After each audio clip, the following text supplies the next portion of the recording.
Delhi NCR में बढ़ते वायु प्रदूषण की वजह से आज से सभी स्कूल बंद, ऑनलाइन होंगी बच्चों की पढ़ाई।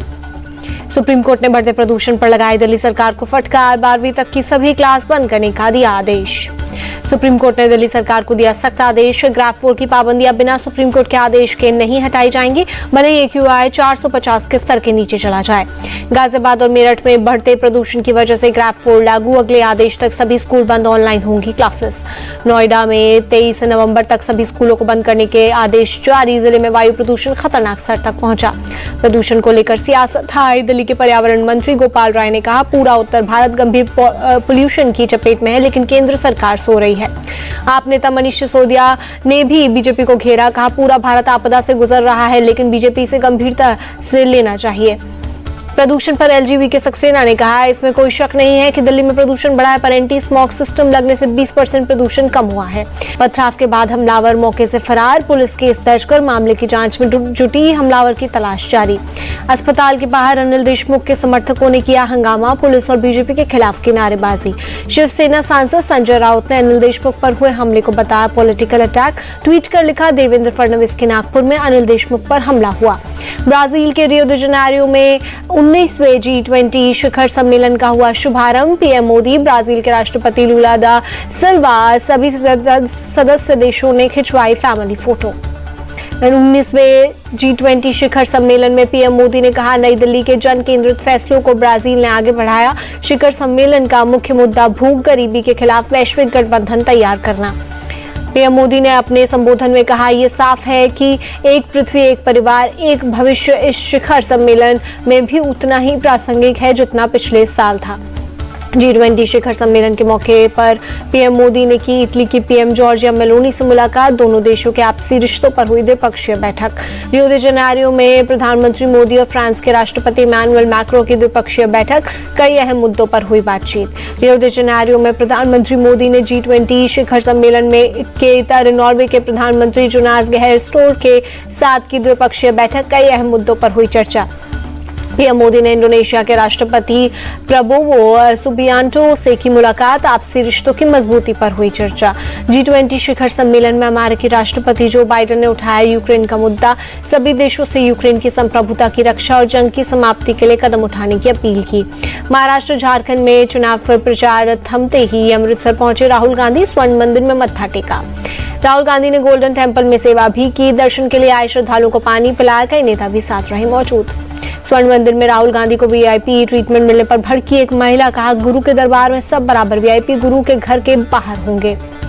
महाराष्ट्र में प्रचार के आखिरी दिन राहुल गांधी का एक है तो सेफ के नारे पर तंज पोस्टर जारी कर मोदी और रानी पर साधा निशाना, कहा सवाल यह है कि सेफ कौन है। राहुल गांधी ने धारावी में रीडेवलपमेंट प्रोजेक्ट को लेकर भी बीजेपी को घेरा, कहा एक व्यक्ति के लिए धारावी को खत्म किया जा रहा है। राहुल गांधी के पोस्टर अटैक पर बीजेपी ने पलटवार किया, विनोद तावड़े ने कहा कि अडानी का सबसे ज्यादा विकास कांग्रेस के राज में हुआ।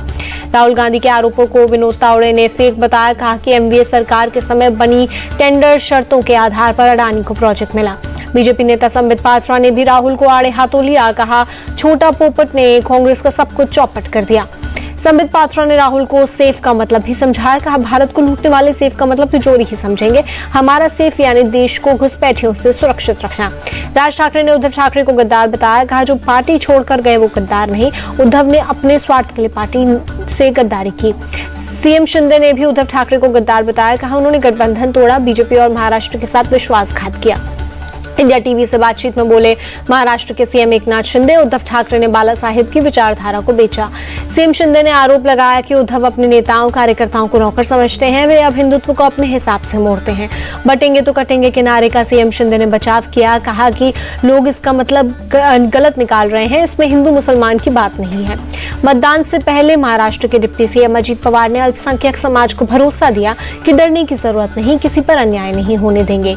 महाराष्ट्र विधानसभा चुनाव पर बोले गोवा के मुख्यमंत्री प्रमोद सावंत, हमें पूरी उम्मीद है कि जनता महायुति और NDA की सरकार लेकर आएगी। प्रमोद सावंत ने कहा, बीते 3 दिन में मैं महाराष्ट्र में था, लोगों में महायुति को लेकर दिखा जबरदस्त उत्साह।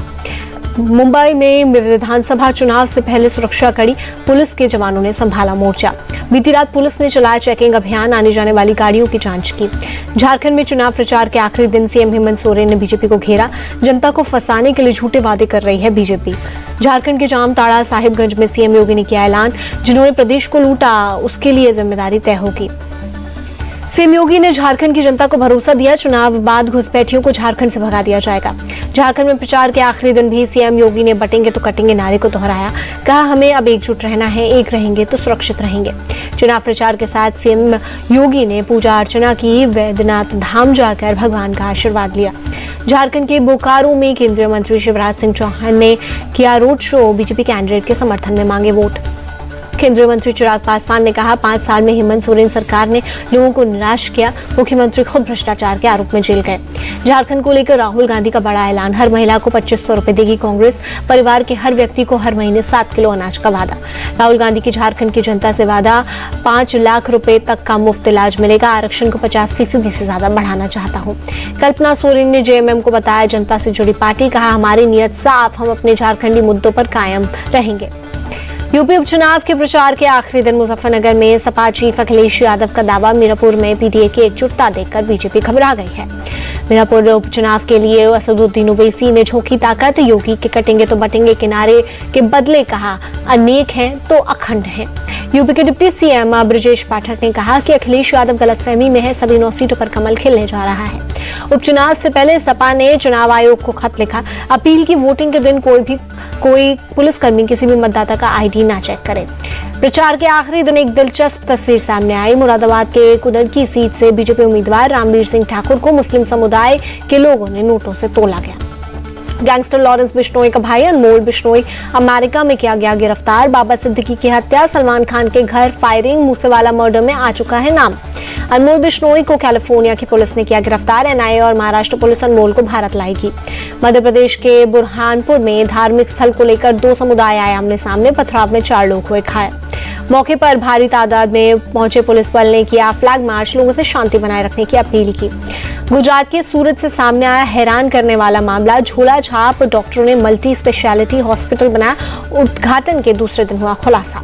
इलाके में रौब जमाने के लिए निमंत्रण पत्रिका में पुलिस के आला अधिकारी का नाम बिना पूछे छपवाया, अस्पताल को किया गया सील, पुलिस जांच में जुटी। यूपी के नोएडा में सेक्टर 63 में बिल्डिंग गिरी, मलबे में कई लोगों के दबे होने की आशंका है। जम्मू कश्मीर के त्राल में लश्कर तैयबा का एक आतंकी पकड़ा गया, कई हथियार और विस्फोटक बरामद हुए। सीबीआई ने छत्तीसगढ़ पीएससी के पूर्व अध्यक्ष तमन सिंह सोनवानी को पकड़ा, 45 लाख रुपए रिश्वत लेने का है आरोप। यूपी के गोंडा में अतिक्रमण हटाने गई पुलिस और राजस्व टीम के सामने 2 लड़कियों का हंगामा, भागने के दौरान एक लड़की छत से गिरी लड़की को मेडिकल टेस्ट के बाद कोर्ट में पेश किया गया। कोर्ट ने लड़की को न्यायिक हिरासत में भेजा। झांसी के महारानी लक्ष्मीबाई मेडिकल कॉलेज में जांच टीम ने जुटाए सबूत, आग लगने से 11 नवजात शिशुओं की मौत हुई है। यूपी के भदोही में प्रशासन का एक्शन, सपा विधायक जाहिद बेग की पत्नी की संपत्ति कुर्क की गई, नाबालिग नौकरानी की आत्महत्या से जुड़ा है केस। यूपी के दादरी में गौमांस की तस्करी का मामला, मथुरा लैब में गौमांस की हुई पुष्टि। नोएडा पुलिस ने कंटेनर ड्राइवर शिव शंकर और उसके सहयोगी सचिन को पकड़ा। शिव शंकर और सचिन से पूछताछ के बाद पुलिस ने दादरी के एसपीजे कोल्ड स्टोर पर छापा मारा, वहां भी गौमांस बरामद हुआ। कोल्ड स्टोर के मालिक, डायरेक्टर और स्टोर मैनेजर पकड़े गए। मुरादाबाद के रामगंगा विहार में 3 कैफे के बाहर बजरंग दल का प्रोटेस्ट, तीनों कैफे में नाबालिग हिंदू लड़कियों से गलत काम करवाने का आरोप। गोरखपुर के जगह में इनामी लुटेरा पकड़ा गया, महिलाओं के सर पर रॉड या डंडे से हमला कर लूटपाट करता था। एमपी के टीकमगढ़ में महिला थाना प्रभारी ने युवक को जड़ा थप्पड़, पलट कर युवक ने भी मारा चांटा, जाम खुलवाने गई थी थाना प्रभारी। यूपी बोर्ड ने 10वीं और इंटरमीडिएट की परीक्षा का ऐलान किया। दोनों की परीक्षाएं 24 फरवरी 2025 से शुरू होकर 12 मार्च तक चलेंगी। छत्तीसगढ़ के चित्रकूट में बस्तर आदिवासी विकास प्राधिकरण की बैठक, सीएम विष्णुदेव साय समेत कई मंत्री शामिल। सीएम विष्णुदेव साय ने चित्रकूट में लगी प्रदर्शनी को देखा, पारंपरिक परिधान में ढोल बजाते भी नजर आए। मध्य प्रदेश के पूर्व सीएम कमलनाथ 78 साल के हुए, छिंदवाड़ा में अपने समर्थकों के बीच केक काटकर मनाया जन्मदिन। खास मौके पर कमलनाथ ने पूजा अर्चना की, कवि सम्मेलन का भी आयोजन किया गया। मशहूर कवि कुमार विश्वास भी मंच पर रहे मौजूद। हैदराबाद में कोटि दीपोत्सव 2024 का आयोजन, केंद्रीय रक्षा मंत्री राजनाथ सिंह ने की शिरकत। फिल्म स्टार शिल्पा शेट्टी भगवान की भक्ति में डूबी नजर आई। परिवार के साथ शिल्पा ने उज्जैन के महाकालेश्वर मंदिर में पूजा की। 5 टेस्ट मैचों की बॉर्डर गावस्कर ट्रॉफी से पहले कोहली को लेकर चर्चाएं जारी। ट्रेविस हेड ने कहा, विराट कोहली के पास अपने पल होंगे लेकिन उम्मीद है कि बहुत ज्यादा नहीं। सुनील गावस्कर को विराट कोहली से अच्छे प्रदर्शन की उम्मीद, बोले ऑस्ट्रेलिया में रन बनाने के लिए बहुत भूखे होंगे। भारत के पूर्व मुख्य कोच रवि शास्त्री का बॉर्डर गावस्कर ट्रॉफी को लेकर बड़ा बयान, कहा पहले 2 टेस्ट मैचों में अच्छी शुरुआत करने की जरूरत है।